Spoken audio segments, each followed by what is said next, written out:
My name is David. And my name is Jason. And this is Discern Realities, a Dungeon World podcast.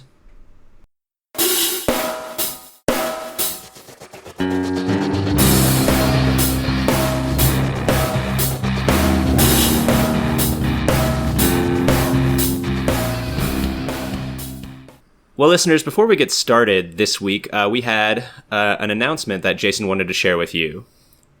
Yeah, so Discern Realities is a part of the Gauntlet gaming community, as many of you know. In fact, many of the listeners are members of that community. We have a special project, a little monthly RPG fanzine coming out called Codex, and we're already getting submissions ready for the second issue of Codex. The first issue will be released in a couple weeks, but for now, we need to go ahead and get submissions ready to go for the second issue. And so I'm looking for very specific things from DR listeners who want to participate. We are looking for science fiction things with Dungeon World stats, okay? So these might be things that would be used with Adventures on Dungeon Planet, or Space Worm versus Moonicorn, or just a very, tech Dungeon World. So that could be robotic or alien monsters, tech gear or tech-based magic items, custom moves that have a science fiction flair would be great. Compendium classes too would be awesome if somebody really wants to go above and beyond. If you have an idea, you can send it to me at gauntletpodcast@gmail.com or just hit me up on G+. Awesome. And doesn't each issue have a specific theme? It does, yeah. Thanks for mentioning. Yeah. So the first one is called Blood, and that's already sorted from a content and art standpoint. We're just finishing up layout, and then we'll be releasing it soon. The second issue is called Chrome, and in addition to those things that I'm asking for, those tech-related DW-statted things, it's also going to have some cyberpunk stuff and other things like that. So, awesome. Sounds great. Can't wait for that to come out. Yeah, it's going to be really cool. Well, if there's not anything else you want to say about it, let's go ahead and roll right into our first segment. Let's do it.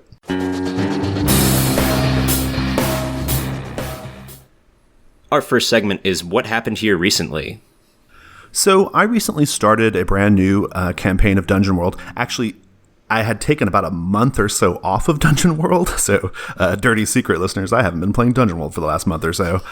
Ooh. Yeah, I know. So I started up a brand new series, an adventure called Hester's Mill. It's one of my own creation. It was actually... I originally ran it as a World of Dungeons scenario. I kind of test out things in World of Dungeons and then move them over to Dungeon World if I'm satisfied with them.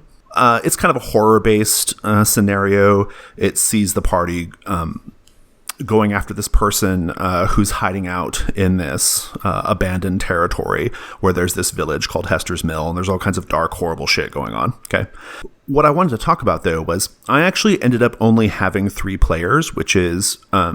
kind of unusual. I normally have a pretty full table, but this time, for whatever reason, I only had 3 players to start, and it ended up being kind of a blessing in disguise. Because I was doing kind of horror, having fewer players really helped with that. And it's something I've always kind of known, but it really, really came across this time. If I had 5 players, or God forbid, 6 players, it wouldn't have been as easy to maintain a real... slow building tension, because when I have that many players, I feel the need to pass the spotlight around a lot, and to really, really get in there with action that kind of shows off all the different characters, But with just 3 characters, I had the time to sort of be a little bit more leisurely in how I let the spotlight kind of flow around the table, because people weren't having to wait as long for their turn. And so I could spend some time really, really developing a scene out and asking lots of questions about the characters' feelings, kind of what they're doing. I didn't feel the pressure to get straight to a fight that would let the fighter show off and let the cleric show off and let the wizard show off, right?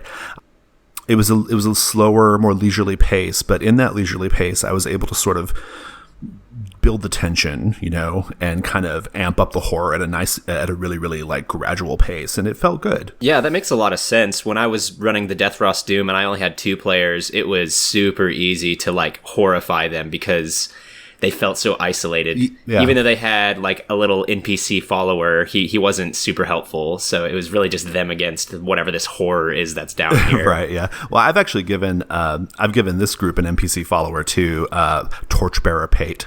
That was a character that was actually in the original World of Dungeons iteration of this adventure, and I just kind of brought him back for this too.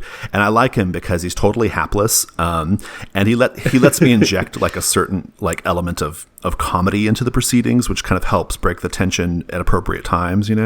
His only job is to be a torchbearer, and so it's kind of funny to like really emphasize like how he's always there with a torch, he's always ready with a torch, or him complaining about having to light the campfire because that's not technically his job, that kind of thing. So so it's I think like you can make a scenario much more almost more scary and more like tension filled when you have like little bits of comedy in there to kind of break it up a bit, right? It would get a little tired if it was just nonstop horror, right? So it's good. We're going at a nice pace. I think I'm going to have those same 3 players for the future sessions as well, and I'm looking forward to it. Oh, one other thing I got to do, this is kind of specific to our game, but in our Company of the Three Kings Living campaign, we have this guild hall that the party members are all a part of, right?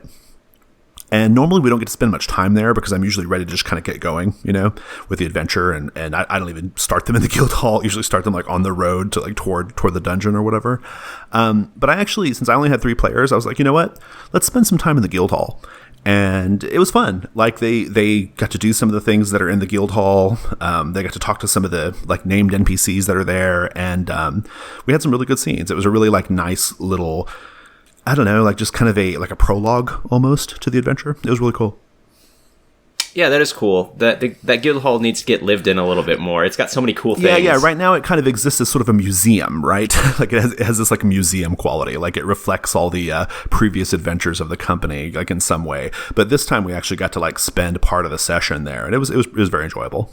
That's really neat. I'm glad that you've gotten back into Dungeon World after taking your month off. Yes, indeed. Let's go ahead and move on to the next segment. Our next segment is What Should I Be on the Lookout For? Listeners, this week I wanted to let you know about a resource that Rich Rogers from the Gauntlet podcast and from Plus One Forward has made available to us. It's an updated character sheet on Google Sheets if you want to play Dungeon World online. It's really nice because we've had this sheet for a while now, but he has updated it so that now when you select what playbook you're going to use, it auto-populates all of the moves for that. Basic moves, yeah. Yeah, the basic moves as well as the health points for level 1 and the damage die that you're going to be using. Oh, that's cool. So yeah, neat. Yeah. It's a really nice automation. So if you want to use that, please join us on our Gauntlet Hangouts community on G+, and look at our Play Aids folder. In fact, you have to join the main community. I only give links. That's in the Play Aids folder, right? Yeah, it's in the Play Aids folder. I'm pretty stingy about the Play Aids folder. Like, you have to be in the G+ community for me to get a link from me for that. So come join us there. But that's all I really wanted to say about that. It's a really nice resource to have. The Play Aids folder is actually, since I mentioned it, that's awesome. I'm glad Rich put that together. The Play Aids folder is really cool. It's grown a lot. It has all kinds of, like not just for Dungeon World, it has all kinds of resources for games if you want to play games online, like Google, like online character sheets and like Play Aids and other things like that. So yeah, it's great for online play of any kind, play by post or over Hangouts or Skype or whatever you happen to do. Yeah, for lots of different games. So check that out.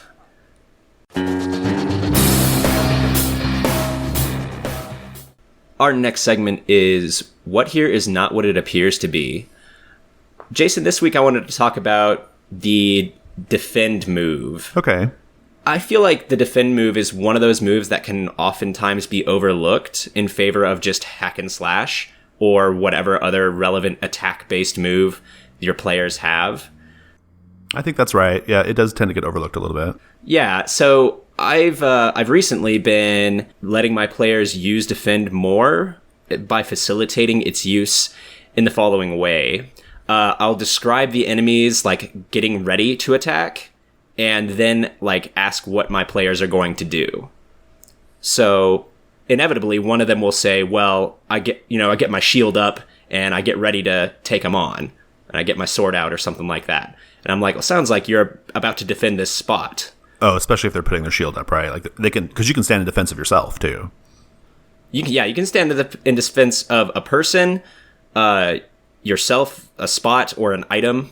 It's been really, really good to see how it affects combat, because you read some of those things that are a part of that defend move, like half the damage of an attack. Oh yeah, it's super of an helpful. Incoming attack. Yeah. It's super powerful. Like, if you have one of your players defending for basically the entire party, it just makes the entire combat much more successful, especially when they're fighting something that's much more insurmountable. Yeah, it's good to have those defend holds like on the table. I think part of the reason why the move tends to get overlooked a little bit, at least at my table it definitely gets overlooked a little bit, is because it's a bit subtle. Like, when you're thinking about like the fictional triggers for the moves, sometimes the line is a little unclear between what's hack and slash and what's defend, right? I think there is a tendency to fall on the side of hack and slash when maybe there are times when it should be defend, right? And I think making that distinction is it takes a certain level of like familiarity with the game, I guess, and the style of play. But also I think it's helpful to remember that the game is a conversation, and it's okay. I think it's okay to say, if you as a player were truly intending to invoke, defend instead of hack and slash, and the GM calls for hack and slash, I think it's okay to talk about that and just say, hey, well, I kind of was thinking it was more like this. And then the GM might say, well, what are you defending? Like, because you still have to, stand in defense of something, right? So I think it's okay to talk it out a little bit to make sure you get to that result if that's what you're aiming for. Yeah, I definitely agree. It needs to be part of that conversation. And part of like why defense doesn't get so much love as hack and slash is because it is subtle. And if your players aren't super familiar with the game, they might not realize that how useful it is. Yeah, I think that's right. It was really interesting to me when you said that, this is switching gears a little bit, but it's somewhat related.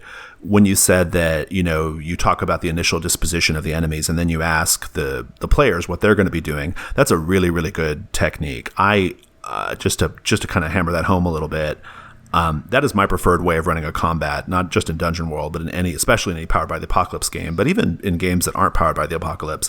I like to set up the scene, and then I go around the table and I ask each player, what are you going to be doing? What are you going to be doing? What are you going to be doing? Before any moves fire off. I think it's helpful for everybody at the table to understand what the other players expect to do and like what their characters are doing in the fiction. And that's the time to be paying attention for when defend might be getting triggered, so. Right. Yeah. It's really good to start off a combat that way and then maybe start going into the individual actions. Absolutely. So you just do it once, just the initial sort of like beginning disposition of the combat. And then from there, you kind of just bounce around. Every combat starts with a good plan and then it's all just improving after that. But that's all I had to say about it. Is there anything else you wanted to add? No, it's definitely something that it's helpful to be reminded of. Oh, let's go ahead and move on to our next segment. Our next segment is what here is useful or valuable to me.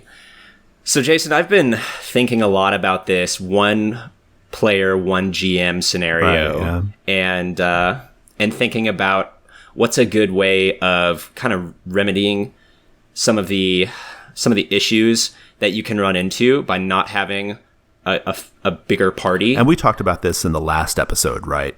Yeah, we did. So listeners, you should go back and listen to that conversation, I think, if you haven't, because it'll probably provide some context for this. Right. But I think I came up with a decent solution for it, and I'm pretty happy with it. But tell me what you think about it when you look at it, if you haven't looked at it yet. I have briefly skimmed it, but go ahead and just roll it out for us, and I'll give you my feedback in real time on the show. Sure. So I came up with this compendium class. I call it the Lonely Adventurer Compendium class. And basically the idea behind it is the Lonely Adventurer is going to make your one character more versatile and more resilient to the dangers of a lethal Dungeon World campaign. So this would be like if you intend to run your one player through a dungeon, right? As opposed to like a more social type adventure. Right. Like what we have Lucero going through right now. he's a lonely adventurer right now, so he could potentially gain this compendium class if it were a part of the he the probably campaign. should have, because I think he's about to die, but I don't know for sure. So here's the trigger for how you get the compendium class. Take this compendium class when you venture forth as a lonely traveler and learn the hard way that you should have had companions. Are you angling to give this to Lucero right now? Is that what's happening? Because I think he's learning a hard lesson. Yeah. I think he is too. And if you want to give this to him, that'd be a great way to try it out and see if it works. But let's go through the rest of it and see what you think. So when you take the class, you get one of the moves for free. There's one move is an advanced move. Obviously, you can't take that one because it has a prereq. So the moves are Jack of all trades, Master of none, Master of one, which is the one that replaces Jack of all trades, Master of none, Survivalist, and Swan Song. So the Jack of all trades move, when you attempt any starting move off of any playbook other than your own that requires a roll the relevant stat. Treat a result of 12 plus as if it were a 10 plus condition, and the results from a 7 to 11 as the 7 to 9 condition. Okay. Are we going to take these in turn or what? Yeah, so let's talk about that one, because that's really the, this seems like the bread and butter of it. Yeah. In fact, I would even, once you're happy with this move, I probably would just make that the starting move. I wouldn't worry. I wouldn't do this, choose one for free. And then that's not a traditional way of writing a compendium class, for one thing. You normally get a core move, and then there's moves that come off that, right? Right. I couldn't decide between that move and the Swan Song move. Well, so here's my thoughts on this move. This move is very powerful. I'm assuming that, does this compendium class assume your character is never going to be with other player characters? It's only going to be a one player game and it can't be used in any other context? Yes, that's the assumption. Okay, you may want to brightline that, because this is very, very powerful. I mean, this move is, the way I'm reading this, you could cast a divine spell, cast an arcane spell. You could play. So, but you can't, because though those require you to make a roll, you have to have the other moves that are in that playbook to pull it off. You have to have a spell book to pull off casting a spell. Oh, so is that so? I'd have to look at the wizard playbook, but so you're saying that you have to have the because casting a spell is a starting move, but there's another move that says spell book. Is that what you're saying? And so it doesn't. Yeah. Got it. So this is why it says you may make any starting move off of another playbook that requires a roll. Well, I know, but it's okay. So, but you need to clarify that though, because you do roll to cast spells. I mean, that's not right. So, right. Yeah, because it's the same thing with the druid. You can't roll to transform unless you have a nature, and then nature is a different move. I would change this in this way. I would make it. I would have them pick 3 moves. I would have them pick 3 moves, or even you as the author of the move pick 3 moves, 3 core moves that kind of round out a party, and make it those. That's what I would do. Okay. Here's how I'll do it. I'll specify which playbooks you can draw moves from. I think that's probably a better move. Fighter, thief, the fighter, right. Yeah. The fighter, the ranger, the thief. I think that's it. Fighter, ranger, thief. Well, I mean, I imagine fighter, thief, and ranger all make sense in this context. I don't think that would, those don't seem. It doesn't seem unreasonable that that you wouldn't be able to just try your hand at those things, right? Right. So yeah. So you basically get access to tricks of the trade, backstab, called shot, tracking, and bend bars, lift gates, trap detection. Okay. Here's my other issue with this move. One thing I think is worth pointing out is that any character can try to do those things anyway. It's just defy danger. And I don't... So on this move, you get the specific fictional results of the playbook version of the move, except the window is moved. It's 12 plus and then 7 to 11, which is that's very interesting. I'd have to try that out and see how it works. But to me, it just seems like taking the basics of the game, which are you can just do anything, and it's just anything you could feasibly humanly do, you can try. It's just to defy danger. It seems to smash up against that to me. Now, but I'm curious to hear the rest of it. So I don't know. This is a move that I would have to definitely really look at this and see how it goes. Right. So the benefit of it is now you can actually try and pick locks and detect traps and not do that with discern realities and defy danger. Right. Yeah. I mean, no. I totally get wanting the fictional results from the playbook moves. That makes a lot of sense. I'm just wondering if if someone out there is going to argue like, well, you can just defy danger, right? Or you can just do discern realities, and because that's what anybody would do, right? So I don't know. Yeah, no, it's interesting. I'm much more interested in the next two moves. I read ahead. Those seem more in the spirit of this. Okay. Yeah. So then the Master of One lets you basically do Jack of all trades, Master of none better for one of the playbooks. Right. And then the next move, Survivalist. When you attempt to patch yourself up, describe the means by which you do so. If it is by being clever, roll plus int. If it is by enduring great pain, roll plus con. If it is by convincing someone else to help you, roll plus charisma.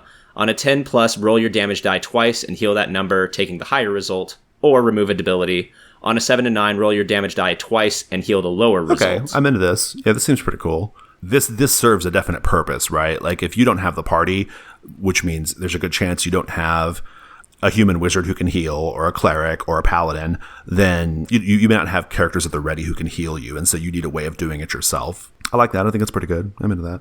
That one seemed very necessary for being all alone. I'm curious what it means to patch yourself up by being clever. What would an example of that be? I mean, come up with a good idea. Like if you're in the forest and you've got open wounds, and you're like, oh, well, I go and find like honey try and like use it as a salve or something like that. Cool. All right, what's the next move? Swan Song. When circumstances would force you to roll last breath for the first time, describe how the unique circumstances of your life have brought you here and prepared you perfectly for this moment. Restore any health points that were just lost, and resolve the action that previously forced you to roll last breath as a success instead of a failure. This move may only trigger once. Oh, okay.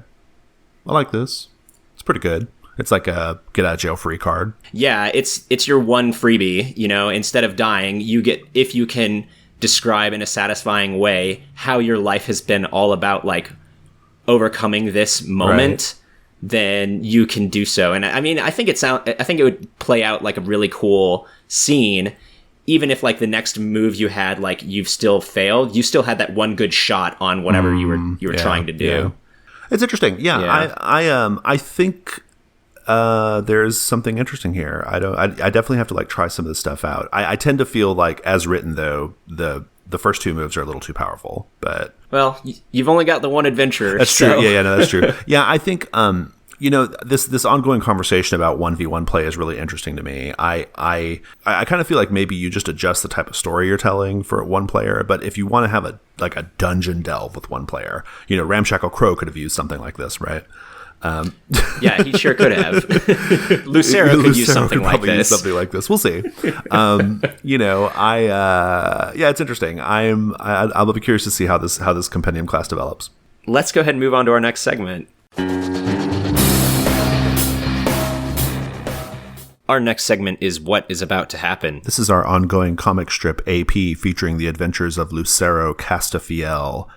And when we last saw Lucero, he's been having a hard time of it. He had just had his eye gouged out and his hamstring, both remotely via the dark magics of this orc one eye. He's laying on the ground, screaming and bleeding, and the orc priest, this orc one eye, is leaning over him. I will tell you, Lucero, that you see he is reaching for a dagger hanging from his belt. It's pretty obvious he intends to just cut your throat and be done with you. What do you do? I'm so pissed that he's using this weird voodoo nonsense to hurt me, and my blood is up, and I'm thrilled that he is as close to me as he is. And I'm just going to reach up and grab his arm that's reaching for the dagger and pull him down and break him. Okay. Let's do Defy Danger Strength on that. All right. Boxcars. It's about time. I'll give you full control of the scene. You can kill the orc. Describe it. He's reaching for his dagger and leering at me. And that's when I open both my eyes, one of them bleeding out and the other staring daggers into him, and grab his arm that he's reaching for his dagger. And I say, "I'm the orc one eye." And I pull his arm down and turn him over so he's on the ground. And I pull the dagger out of his sheath, say, stinking of mud and ground and gross and his nasty chained companion. Ah! And I just drive the dagger down into him over and over and over again. All right. You are laying on the ground next to this orc who has got so many stab wounds, and his green-black blood is seeping into the grass and soil around you. The other orc, I should mention, he's hamstrung, right? So he's on the ground doing that scream of pain and ecstasy, pain mixed with religious ecstasy. That's all you hear. So I kind of get my hair less disheveled and tie a loose rag around my leg, and I take the orc one eye's patch and put it over my eye. And now that I'm kind of more composed, I feel that I must be that adventurer, that wonderful free spirit from folks story and tales, as I crawl over to the gimp chained up who's screaming, and I say, good fellow, I release you from your captivity. I'm holding the patch over my eye still. Okay. I assume some time has passed. Yeah, I'm just it took me a while to get all of that straightened out and crawl over to him with one leg and my arms. Is he still just laying there screaming? Just he doesn't even seem to be aware of you. Yeah, he's just wailing and screaming, and you hear it, he's kind of thrashing around, he's kind of bound up, right? So he can't thrash too much, but his chain is just kind of clanging everywhere. So when I say that I release him, I just kind of poise the dagger above his throat, like I'm getting ready to cut his throat, and see if he responds. He doesn't even seem to be aware of you. I just bash him over the head with the pommel end of the dagger to knock him out. Yeah, knock him out and make him stop making so much noise. Yeah, good move. Night falls. You can't really get around. You're kind of stuck. You could crawl, I suppose, but it might be, I don't know. What do you think? Are you going to try to go back to your camp, or are you just going to try to find safety where you're at? I'm going to try and get back to my camp where I've got some gear and can make a crutch or something so I can get moving again. Okay. So you're crawling back. You'll crawl back. You'll see the bodies of you'll crawl past the bodies of the ogre and the other orcs. I spit on them as I pass. And you eventually get back to camp. You had a fire lit and stuff, right? Yes. What do you do once you get back to camp? I dig around in my pack and I get some rope. And I'm going to make some crutches out of tree limbs and things that are nearby. Yeah. Do you have adventuring gear? Yeah. Just give me a use of that for the rope. How is camp going to go? Are you going to just sleep for a while and without a watch, or what? I have a really rudimentary tripwire and can system for maybe hearing somebody that comes by, but that's about it. That. So you may be a few paces out from the perimeter of your camp. You have yeah, and the fact that I got ambushed, I'm gonna be a little extra cautious, and now that I've got a crutch, I'll go out and wrap my weapon, the bloodless, around one of the orcs and drag it back to camp and put it under a blanket so that it looks like it's me sleeping, and then I'll sleep a distance off. Oh, that's smart. That's a good move. That's actually a really good move. Let's go ahead and do the make camp and take watch. But the take watch, I'm going to reinterpret that for your little plan you've done here to be alerted of trouble, right? By having a decoy, basically. Give me just a little bit more fiction on this setup. I like how you've described it. I want to just develop it a little bit more. So how will it be that you can sleep a little bit away from the camp and be alerted if someone approaches the decoy orc? I set up the decoy orc underneath a tree where it's nearest the fire, but still under the cover of the tree. I have this, thin wire around the camp that has these little cans that'll clank if anything comes stumbling into them. And then I actually take bloodless and fling it up into a tree and then tie it around my waist and haul myself up into the tree and chain myself with my weapon up in the tree so I'm sleeping above the orc. Okay, cool.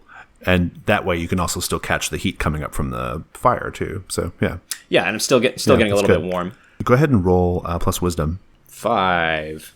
Okay. I think you've earned having the session end on a somewhat high note.